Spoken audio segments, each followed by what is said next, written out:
bastır. Aynı gökteki gibi uçuyor anılar. Beni aynı eskisi gibi deli sanıyorlar. Ne yazık ki çerçeve değil resim alıyorum. Bu seferki zorlama değil seni seviyorum.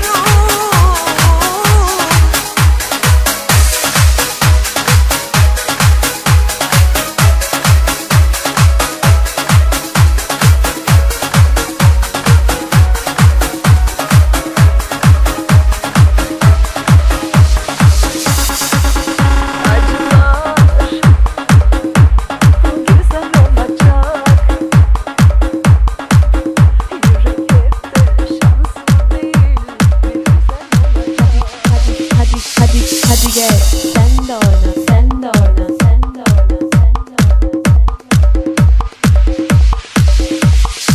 Ya Rabbi duyuyor sesimi, anlamıyor çaresizliğimi. Ya Rabbi el ver ya Rabbi.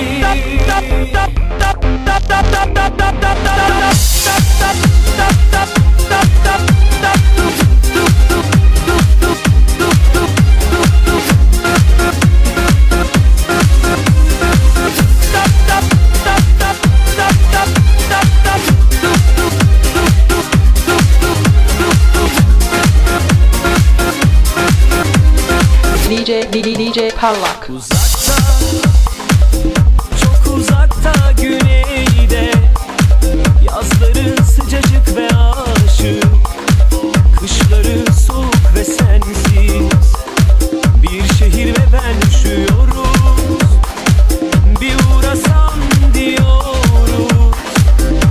İklimini getirsen, bereketini bolluğunu örtsen üzerimize, havalansa yine zil çalan eteklerin, gelip otursa gözlerime, göz bebeklerin, öperken içsem ağzının çiçek balını, günahını boynuma, seni koynuma alsam, hem zehrim hem şehrim limon, çiçeklerim olsan, ben görmedim böyle alımı çalımı.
ama bozuldu.